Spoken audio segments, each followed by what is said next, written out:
Bismillahirrahmanirrahim. Assalamualaikum warahmatullahi wabarakatuh.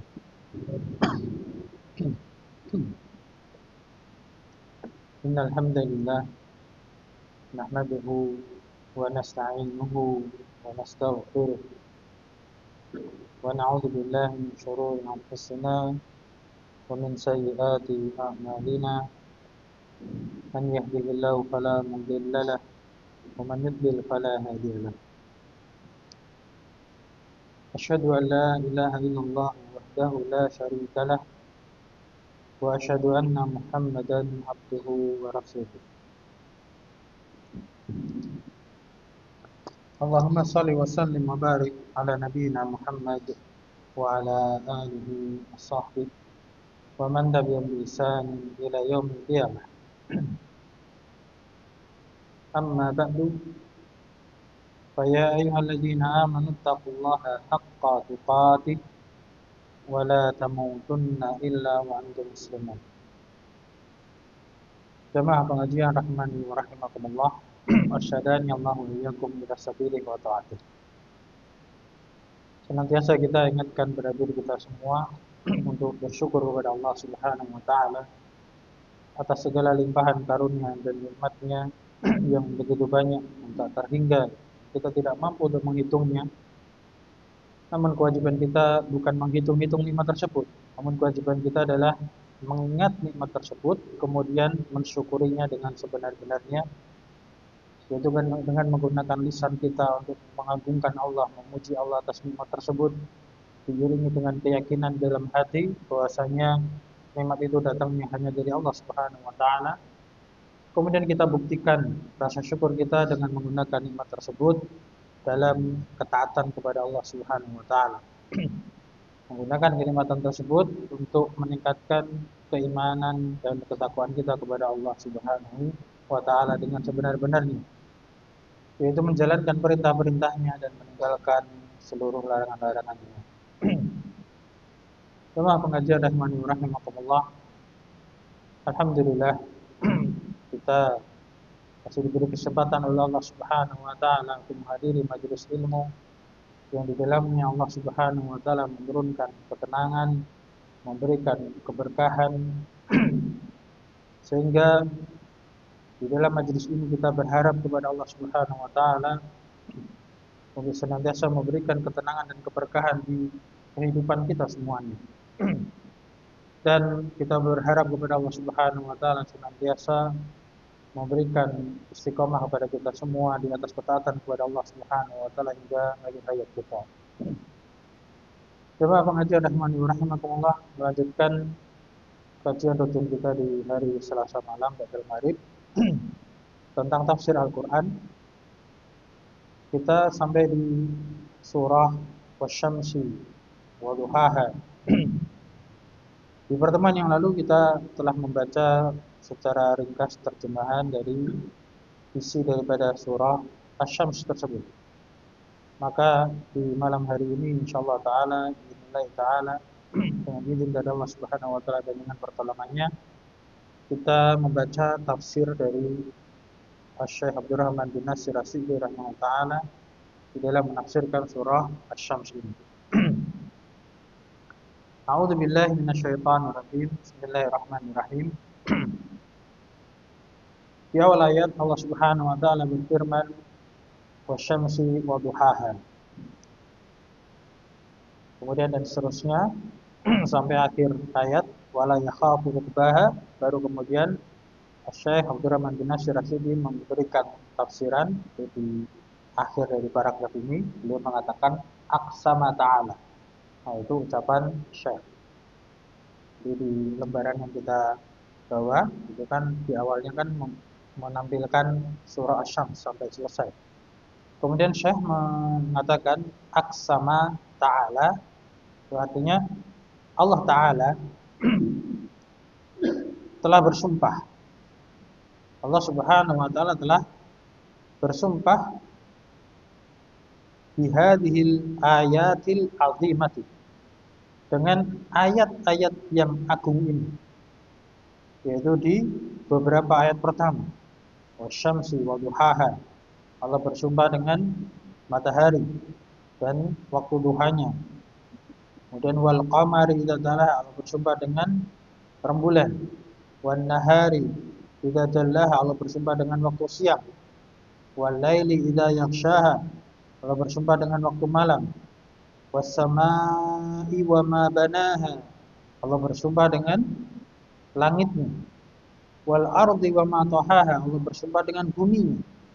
Wa nafsi wa ma sawwaha, Allah bersumpah dengan jiwa dan penyempurnaan jiwa tersebut. Nah, baru setelahnya Allah berfirman, fa'alhamaha fujuraha wa taqwaha.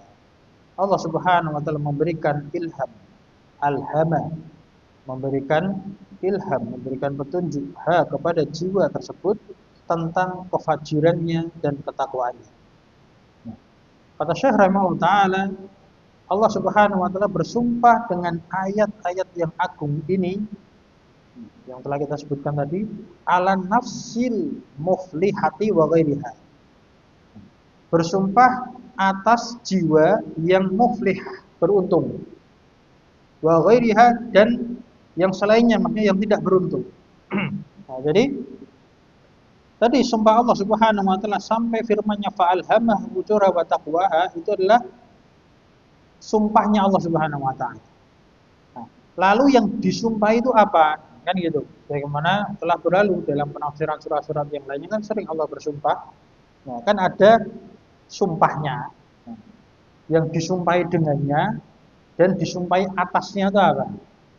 Jadi sumpahnya itu Allah bersumpah itu wasyamsi, berarti yang digunakan sumpah matahari, kan itu. Nah, yang disumpahi atasnya itu apa? Mulai dari firman Allah, qad aflaha man zakkaha. Nah, itu adalah perkara yang Allah sumpahi atasnya, yaitu apa? Sungguh telah beruntung jiwa yang zakkaha, telah mensucikannya. Nah, sebaliknya waqad khaba man dassaha, dan telah merugi, akan menyesal, yaitu jiwa orang yang mengotorinya. Nah, ini sumpahnya. Sebagaimana dalam surat-surat yang lain, misalkan Allah Ta'ala bersumpah wal asri, demi waktu. Innal insana lafi khusri, sesungguhnya manusia itu berada di dalam kerugian kecuali dan seterusnya. Nah, ini yang disumpahi adalah sungguh beruntung orang yang mensucikan jiwa dan merugi orang yang mengotori jiwa tersebut. Nah, maka kata Syekh rahimahullah taala, Allah Subhanahu wa taala bersumpah dengan ayat yang agung ini atas jiwa yang beruntung wa ghairiha, dan jiwa yang tidak beruntung, artinya apa? Merugi tadi. Minan nufusil fajirah, dari jiwa-jiwa yang fajirah. Fajirah itu berarti jiwa-jiwa yang bermaksiat, melakukan kefajiran. Paling mudahnya kita jelaskan, fajir itu adalah orang yang bermaksiat, fujur, itu kemaksiatan, kedurhakaan kepada Allah Subhanahu wa taala. Faqala, maka Allah Subhanahu wa taala berfirman di dalam ayat-ayat yang pertama, di dalam sumpah-sumpahnya. Yang pertama Allah Ta'ala berfirman wasyamsi wa duhaha, dan demi matahari dan waktu duhanya, atau cahaya waktu duhanya. Karena kata saya di sini saya menafsirkan ai nuriha, Allah bersumpah dengan cahayanya, cahaya matahari tersebut dan waktu duhanya. Wa naf'iha, dan kemanfaatannya, kemanfaatan daripada cahaya matahari dan waktu duhanya, as-sadiri minha, yang muncul darinya. Dan ini telah kita ketahui bersama.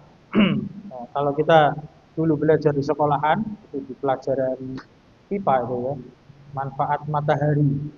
Nah, terlebih lagi di waktu duha, itu benar-benar banyak sekali manfaat matahari, makhluk Allah Subhanahu wa taala tersebut, baik untuk kehidupan manusia maupun binatang maupun tumbuhan, kan itu kan. Ya, untuk manusia kita merasakan betapa banyaknya manfaat matahari, diantaranya adalah menghangatkan tubuh, ada vitamin apa itu di waktu duha itu. Nah, itu kan waktunya didi itu kan di waktu duha. Tidak ada didi di jam 1 siang, jam 2 siang, kan tidak ada. Waktunya Dede waktu duha itu jam berapa? 7:30, gitu kan? Anget-angetnya itu. Dan itu pun bermanfaat juga binatang yang muda itu unta.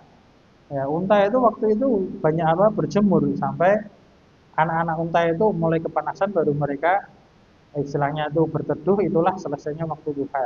Jadi dari pagi setelah matahari terbit kemudian 15 menit setelahnya sampai kurang lebih 10-15 menit sebelum matahari tepat di atas. Itu waktu duha.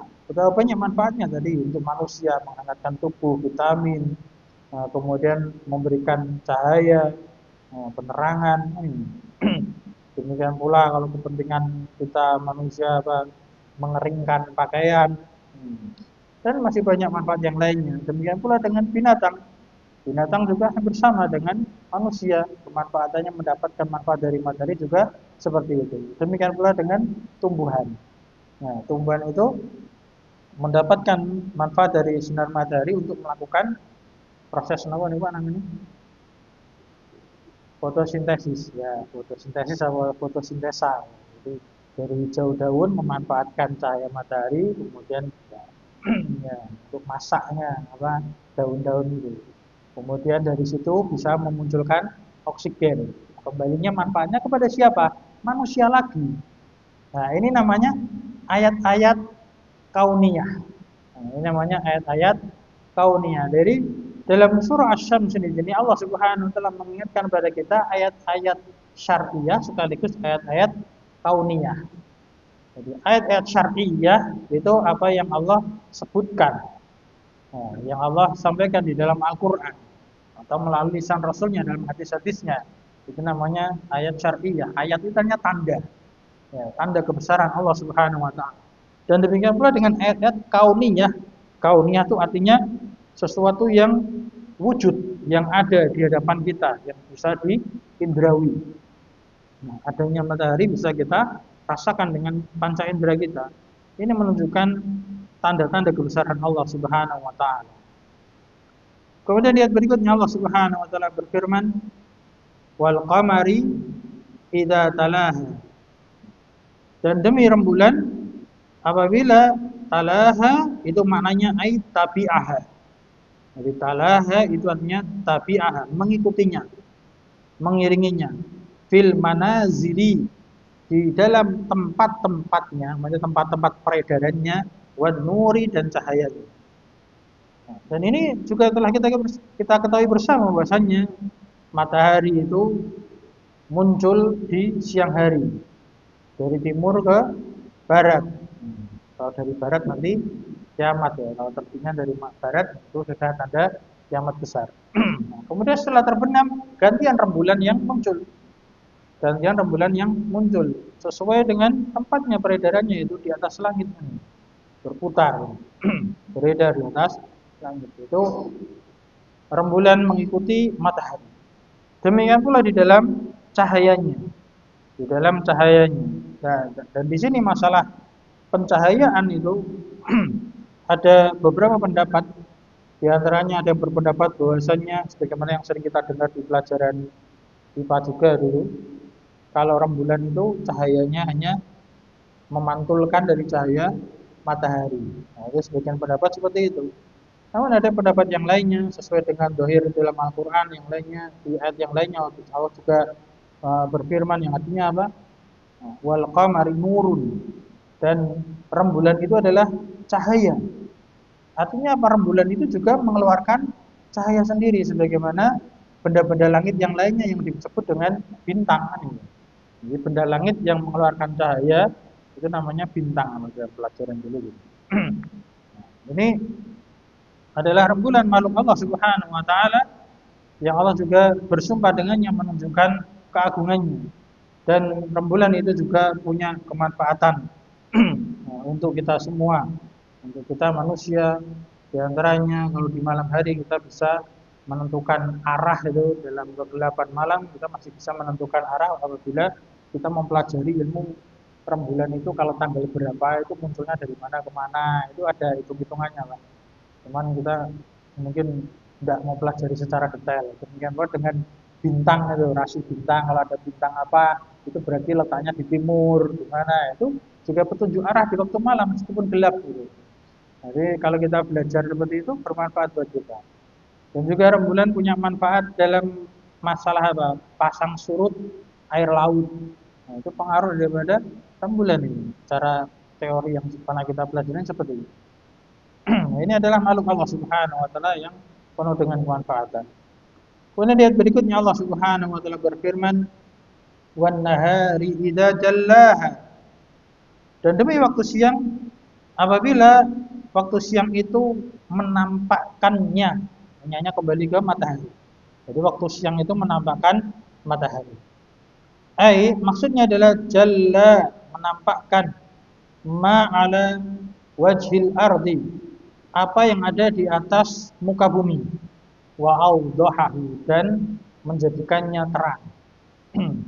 Jadi waktu siang itu ketika menampakkan matahari itu akan menampakkan bentuknya wajah daripada muka bumi menjadi terang, dan kita bisa beraktivitas di siang hari tanpa menggunakan alat bantu seperti lampu dan lainnya, itu kan alat bantu.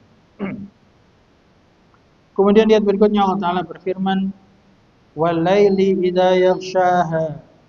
Dan demi waktu malam apabila menutupinya. Yaghsha itu menutupi, menyelimuti, menutupi matahari. Maksudnya adalah yaghsha wajhal ardi, menutupi muka bumi. Fayakunu ma'alaiha mudliman, sehingga apa yang ada di atas muka bumi tersebut keberadaannya itu mudliman, menjadi gelap. Nah, itu di waktu malam. Dan dengan gelapnya itu juga ada manfaat buat kita, itu kita bisa beristirahat. Nah, itu bayangan kalau kita siang terus supaya tidak panas banget rasanya, tidak ada istirahatnya, mau tidur juga kepanasan. Ini merupakan hikmah kebijaksanaan dari Allah Subhanahu wa taala di dalam penciptaannya.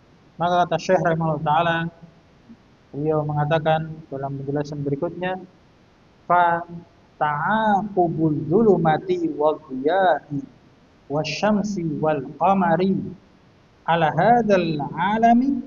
Ini bacanya alam bukan alim. Jadi ini alam, kan alam semesta.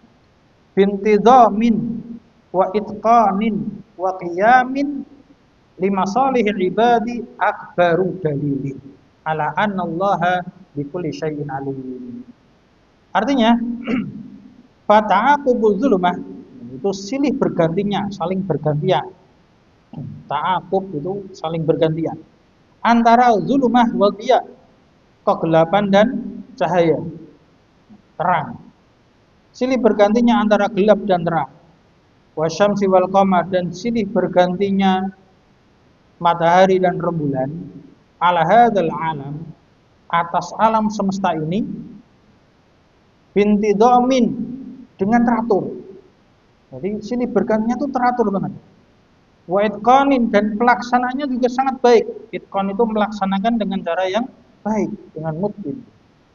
Wa qiyamin, dan tegak, senantiasa stabil kayak gitu. Limasalihil ibad, untuk kemaslahatan para hamba. Jadi makhluk-makhluk Allah yang dijadikan sumpah tadi itu semuanya adalah untuk kemaslahatan kita sebagai hamba Allah Subhanahu wa taala. Nah, silih bergantinya hal-hal yang disebutkan tadi itu merupakan akbaru dalil, sebesar-besarnya dalil atau dalil yang paling besar.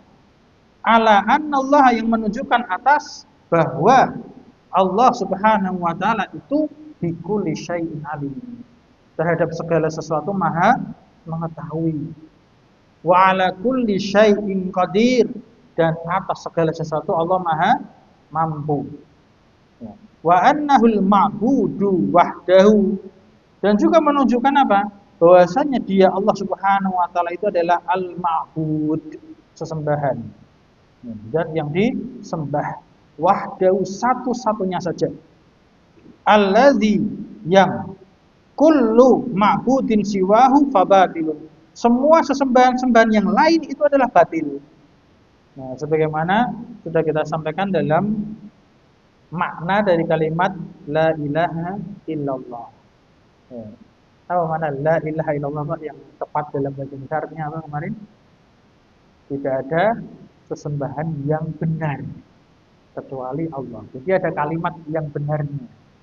Tidak ada sesembahan yang benar kecuali Allah.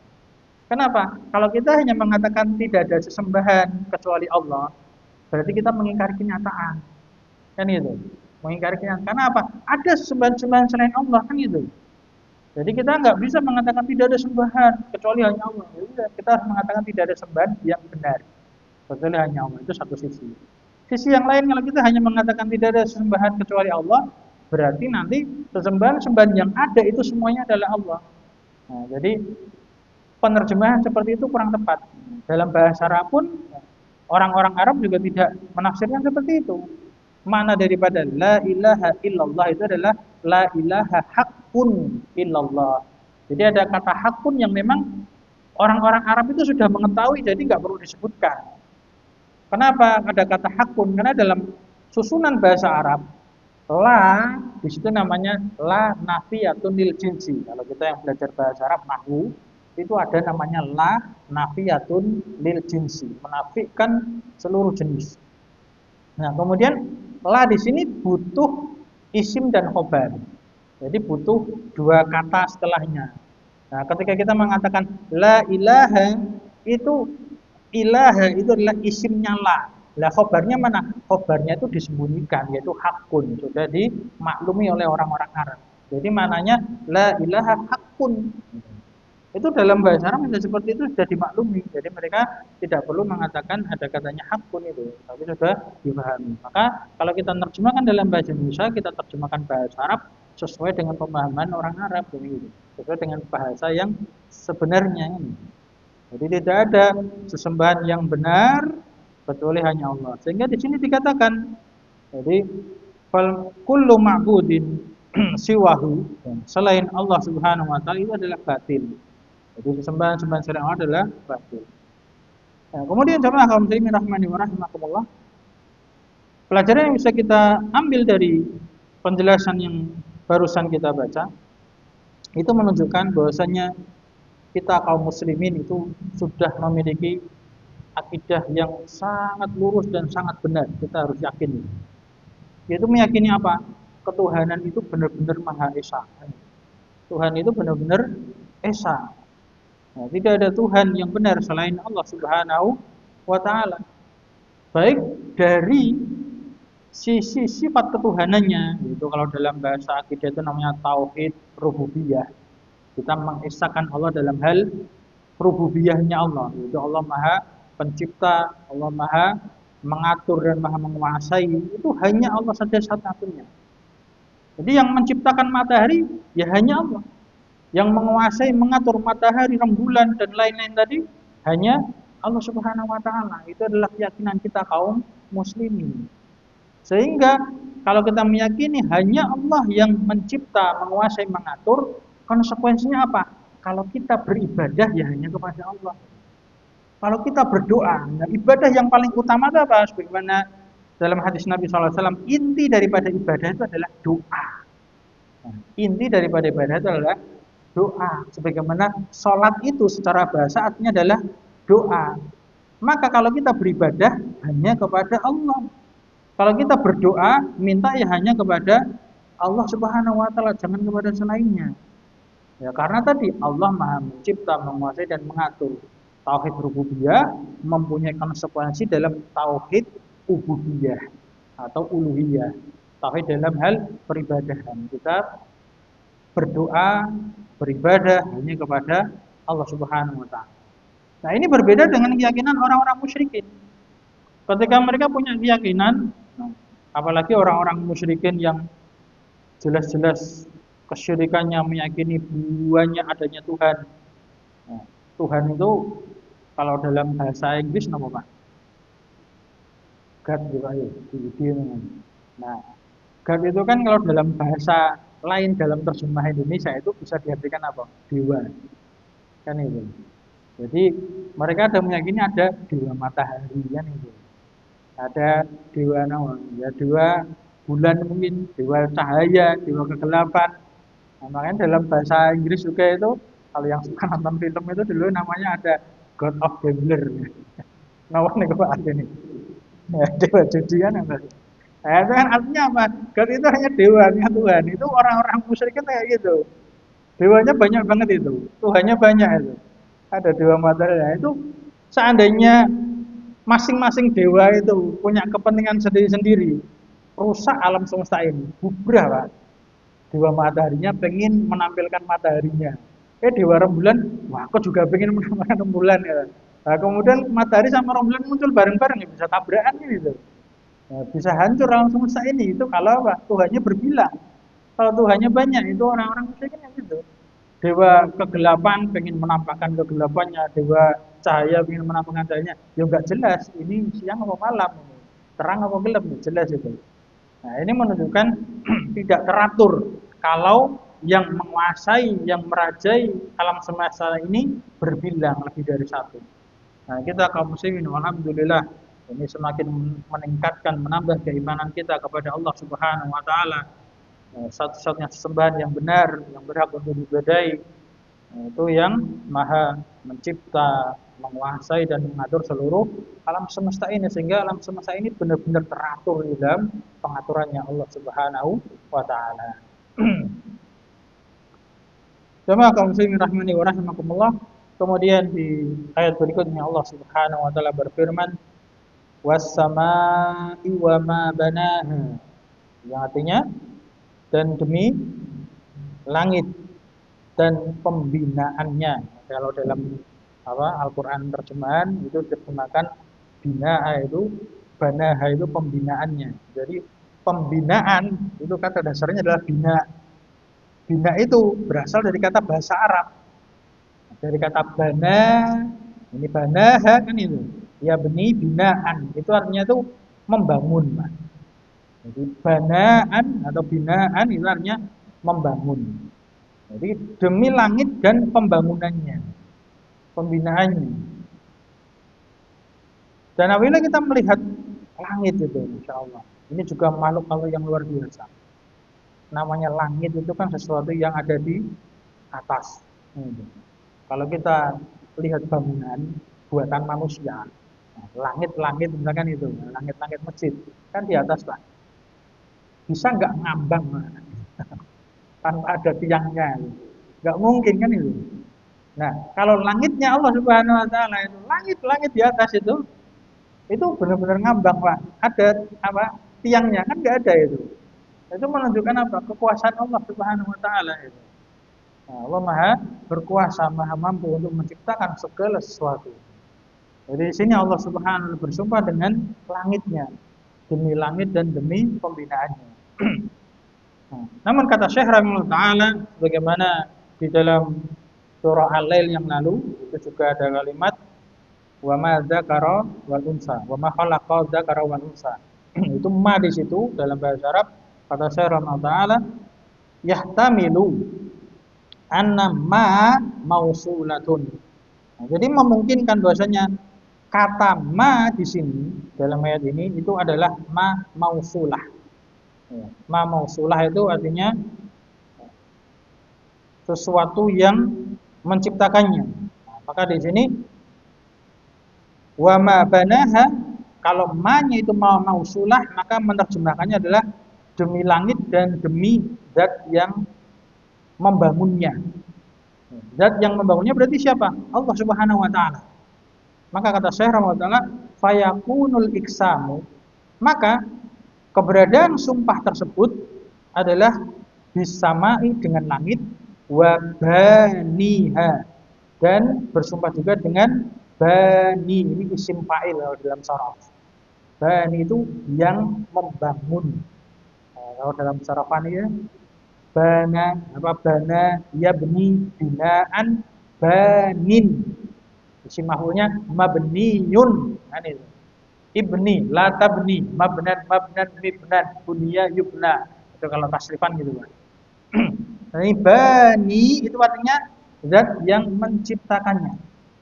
Berarti kalau ma-nya di sini adalah ma mausulah, Allah bersumpah dengan langit dan dengan yang membangunnya.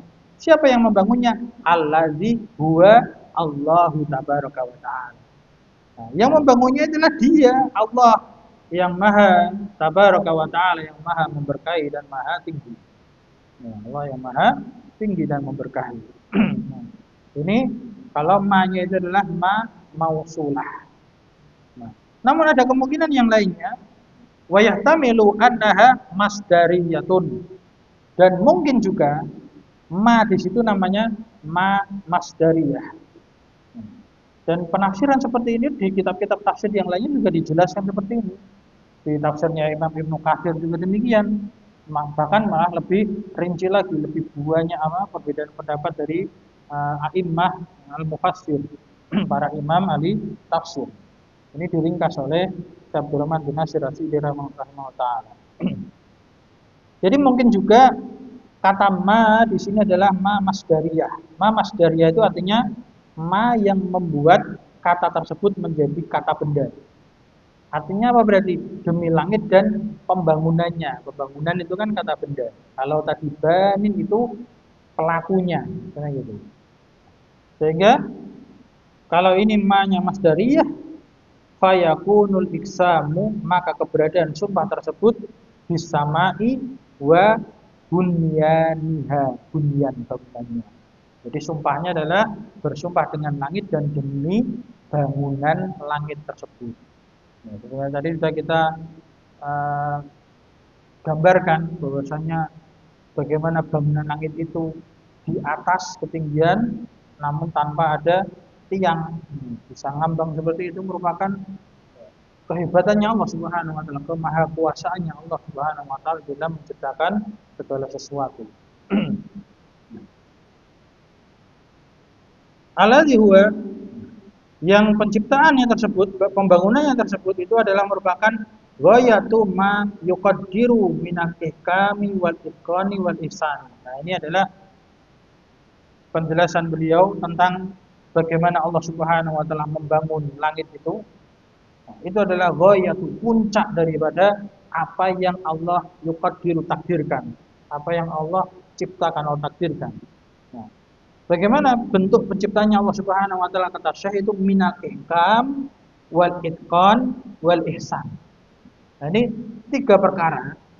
Ihkam, itqan, ihsan itu kalau kita logikakan dalam pembangunan itu tiga tahapan. Ihkam itu artinya pondasinya dulu. Di dalam menetapkan nanti mau bangun seperti apa, hukum-hukumnya, ketentuan-ketentuannya itu bagaimana. Jadi polanya itu ditentukan terlebih dahulu, itu namanya ihkam, penetapan hukumnya. Kemudian itqan itu pelaksanaannya. Bagaimana proses penciptaan langit itu? Bagaimana proses penciptaan pembangunannya itu dengan proses yang sangat baik, yang sangat sempurna. Kemudian terakhir ihsan itu adalah finishingnya, akhirannya dengan cara ihsan, dengan cara yang paling baik. Nah, hingga bentuknya itu bangunannya sangat indah dan sangat sempurna. Nah, ini proses di dalam pembangunan, terutama dalam pembahasan ini adalah pembangunan langit oleh Allah Subhanahu wa taala dengan ihkam, dengan itqan dan dengan ihsan. Yang menunjukkan kesempurnaan Allah Subhanahu wa taala. Demikian pula di ayat berikutnya kata Syekh rahimahullah taala, wa nahwu dzalika qauluhu, dan seperti itu juga firman Allah Subhanahu wa taala di ayat berikutnya itu wal ardi wa ma tahaha, dan demi bumi dan penghamparannya. Nah, di sini ada kata ma juga. Wal ardi, demi bumi, dan ma tahaha. Nah, ma di sini juga ada dua kemungkinan berarti. Demi apa? Zat yang menghamparkannya yaitu Allah Subhanahu wa taala, dan juga ada kemungkinan yang kedua yaitu dengan penghamparannya, penciptaan bumi itu Allah hamparkan. Ya, Allah paparkan bumi itu. Ya, bagaimana maksudnya Allah menghamparkan bumi itu? Kata Syekh rahimahullah taala, maksudnya adalah maddaha. Allah memanjangkan, menghamparkan, meluaskan, wa wassa'aha, meluaskan bumi itu. Mad itu kalau belajar tajwid kan ada hukum mad, kan? Ini bahasa Arab. Mad ini apa? Panjang. Jadi maddah, Allah memanjangkan bumi itu. Ya, Allah menghamparkan, wa wassa'aha, dan Allah meluaskan bumi itu. Jadi benar-benar panjang dan luas bumi itu. Fa tamakkanal khalqu hina idin, maka memungkinkan untuk makhluk pada saat itu ketika bumi itu telah dihamparkan oleh Allah Subhanahu wa taala minal intifa'i biha, berupa pengambilan manfaat. Jadi kita para makhluk itu bisa mengambil manfaat bumi ketika bumi itu dihamparkan oleh Allah Subhanahu wa taala bijami'i wujuhin atau wujuhil intifai, dengan seluruh sisi pengambilan manfaat. Jadi dengan penghamparan Allah Subhanahu wa taala yang maha kuasa, maha sempurna dan sempurna penciptaan Allah Subhanahu wa taala, kalau kita melihat, mengamati, mencermati, merenungkan ayat kauniyah Allah Subhanahu wa taala itu berupa bumi yang dihamparkan, itu semuanya ada fungsinya. Ketika bumi itu tidak hanya berupa daratan, tapi juga ada lautan. Itu kita bisa memanfaatkan semuanya. Daratan bisa kita tinggali, lautan bisa kita ambil manfaat dari sumber daya alam dari lautnya itu. Kemudian daerah dataran rendah dengan dataran tinggi itu juga bisa kita ambil manfaatnya sendiri-sendiri. Yang di dataran rendah tadi ada lautnya, ada sumber daya alam berupa mungkin sawahnya, itu sawah padi kan gitu. Tapi kalau di daerah pegunungan, dataran tinggi, itu ada perkebunan, sayur mayur, buah-buahan, bunga-bungaan. Nah, itu bisa kita manfaatkan. Jadi seluruh sisi dari muka bumi ini kita sebagai makhluk itu bisa benar-benar memanfaatkan dari seluruh sisinya. Nah, ini menunjukkan Allah Subhanahu wa taala itu benar-benar menciptakan langit dan bumi ini untuk dimanfaatkan oleh hambanya. Nah, yang kembali lagi, apa tujuan Allah menciptakan itu? Untuk mengingatkan kita agar beribadah hanya kepada Allah Subhanahu wa taala. Jadi kalau kita tadabbur alam, biasanya kan gitu, tafakur alam, jalan-jalan itu jangan hanya sekedar piknik, Pak. Refreshing, tapi mengingat, oh Masya Allah, ciptaan Allah sedemikian sempurnanya, sedemikian indahnya, itu mengingatkan agar kita senantiasa bersyukur kepada Allah, ya, beribadah, berdoa hanya kepada Allah saja, karena hanya Allah yang menciptakannya. Tidak ada dewa gunung, itu dalam Islam tidak ada gitu. Ya, meskipun sebagian orang yang mengaku-ngaku Islam kan kadang gitu. Ketika ada bencana alam gunung meletus, yaitu ada yang wah ini sing jaga gunung, sing bau raksa gunungnya ngamuk kan itu. Oh, ada yang menyebut Mbah Petro kan itu, atau Mbah siapa lagi gitu. Jin-jin penunggu gunung. Atau di lautan juga gitu, ada jin yang menunggu lautan, lautan kidul, lautan ngalor, lautan kulon, dan nyiroro sana, nyiroro sini. Nah, itu adalah keyakinan musyrik. Tapi kalau kita sebagai muslim, mukmin, harus meyakini semua itu adalah ciptaan dari Allah Subhanahu wa taala yang Allah berikan kepada kita, sehingga kita berkewajiban mensyukurinya. Berarti kita beribadah hanya kepada Allah Subhanahu wa taala. Kita meminta hanya kepada Allah Subhanahu wa taala. Bagaimana dalam surat Al-Fatihah senantiasa kita baca, Iyyaka na'budu wa iyyaka nasta'in. Hanya kepadamu ya Allah kami beribadah, dan hanya kepadamu ya Allah kami meminta pertolongan. Jadi dalam semua permasalahan yang kita hadapi, ya kita minta tolong hanya kepada Allah Subhanahu wa taala. Jangan kepada selain Allah, jangan kepada jin, jangan kepada siapa yang diyakini menandingi Allah Subhanahu wa taala. Itu adalah keyakinan-keyakinan kesyirikan.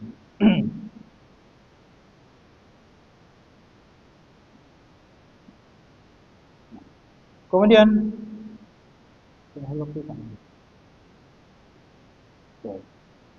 berikutnya itu ayat berikutnya, wa nafsi wa ma sawwaha.